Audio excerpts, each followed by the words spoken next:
Ben Hoffman says, "What are your thoughts on some of the more famous conservative radio TV personalities like Glenn Beck, Rush Limbaugh, Mark Levin, etc.?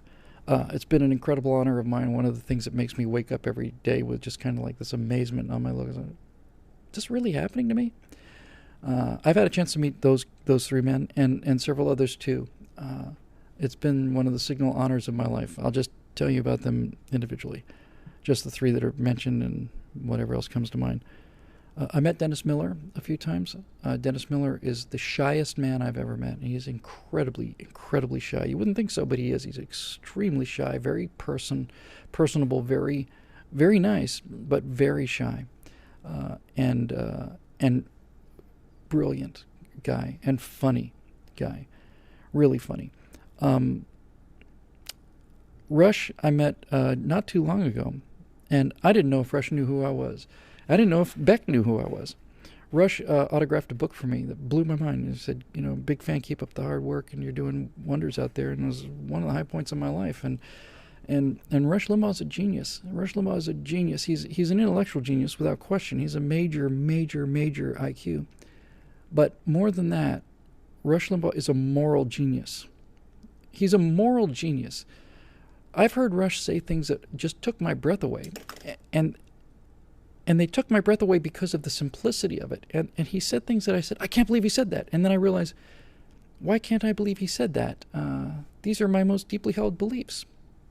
The genius of Rush Limbaugh is he understands this so well that not only is he not ashamed of this, not only is he not a member of the Stockholm Syndrome Club, which affects virtually every Republican politician because we're so beat up by the pop culture, and in fact, even guys like me are beat up by the culture enough, so there are things that we're still a little like, no, I don't know if I really can say that. Rush just doesn't, not only doesn't run from it, he leads with it. And of all the stories I heard about Rush, the one I liked the best was he was, I didn't hear him do it live. Somebody told it to me secondhand, but apparently he was doing his show, and he said, "Ladies and gentlemen, I was flying from my home in Florida. I was going to play some golf in Texas, and I was on board my private jet EIB-1, and as we were somewhere over the great state of Alabama, was made known to me that somebody had forgotten to pack my golf clubs and my favorite hat. Not to worry, however, I made a quick phone call, and I had the golf clubs and the hat loaded on board my other private jet, which is EIB-2, and had that flown directly to Alabama, directly behind me, so I wasn't too gratefully inconvenienced." And I heard that, and I just went, is he out of his mind? And then I just said, this is what I mean by moral genius. The moral genius of the guy. Is capitalism good? Yes or no? Is wealth creation good? Yes or no? Does he own the money that he's made? Yes or no? And if the answer is yes, and it is, then if Rush frickin' Limbaugh wants to travel in a private jet, that's his business. And if Rush Limbaugh wants to use his other private jet to pick up his golf clubs and his hat and fly it to him because it's convenient to him, but ultimately just because he can, then that is genius. Because Rush and I do not buy this global warming thing. We don't buy it. Not as written anyway. And to have the moral courage to just simply act on your own core beliefs. This is what I talk about with social proof. Social proof. I got a social proof trifecta that I didn't get posted. I got a lot of trifectas to catch up on.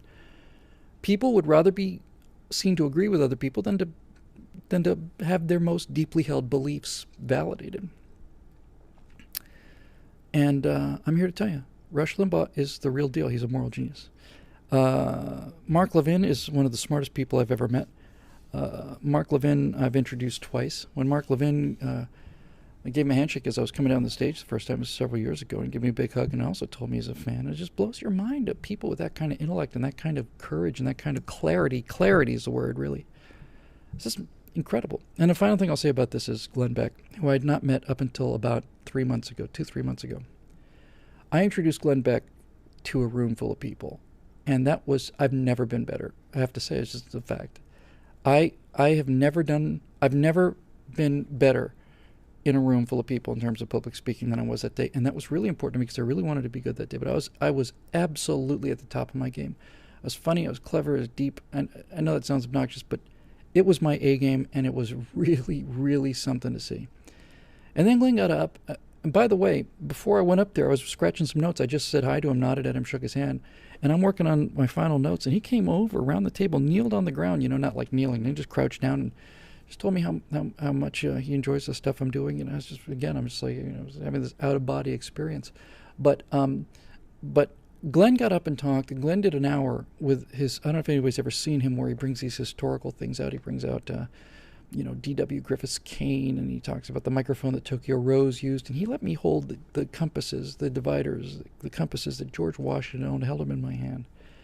And I don't want to spoil that evening for you if you haven't seen it, but Glenn Beck talking about these historical things, and you know how I feel about history, is amazing. And I really have to be careful about giving you the wrong impression, because I don't know how to explain this without sounding really like a complete jerk about this. But this is just a professional opinion, all right? It's just a professional opinion.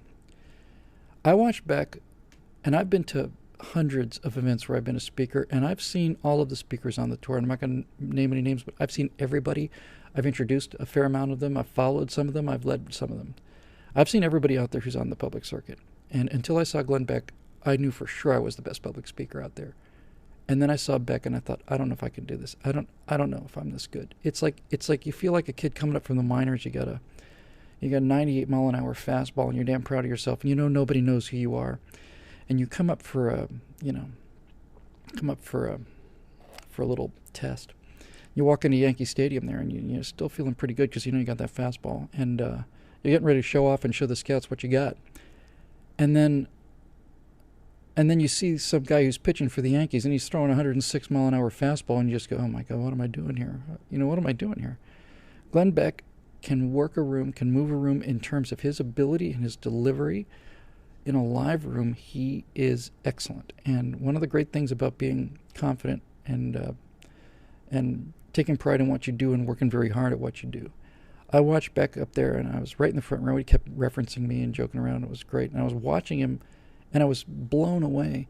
And I was thinking, instead of me thinking, oh man, this guy's better than me, or instead of me thinking, no, it was just like, I really was watching him, and I was enjoying it so much. I kept thinking, could I beat this guy? In a good way, not like goddamn Glenn Beck, or Bill, geez, you're just not good enough. It was really it was a real intellectual thing. It was like, could I do this? I bet I could, but man, I would have to bring everything I had in the box, and that is so appealing. It's so appealing. I think that's what really makes, it's like you go up, a fighter pilot goes up for Top Gun exercise or red flag or something like that, and he's thinking he's really hot, because he is hot. He's the best guy in the fleet, or the best guy on his carrier. He gets sent to Top Gun, and he thinks he's the best guy he's ever seen, because he is the best guy he's ever seen. Then he meets somebody who's better than him, and instead of him justify, well, I got unlucky, I had a bad day, or no, the real competitors, the people who are really confident, who take their work seriously, when they are beaten by somebody. When you think you're really good at what you do and somebody beats you, you don't go, oh, it was a lucky. You say to yourself, I think I know how he did it. Now I have to really work hard. Now I have to work harder. I have to play on that level. I have to do better. I have to do better than I am. I gotta see if I can do it. So that's how I felt about both those guys. And Levin is brilliant and all that other stuff. But Glenn Beck worked a room. I've never seen anybody do anything like it before. Not from that side of the house. So, it'll be a fun clash of the Titans. It'll be a fun evening. That'll be a fun evening. That'll be a real fun evening. It's never going to happen, but it would be cool.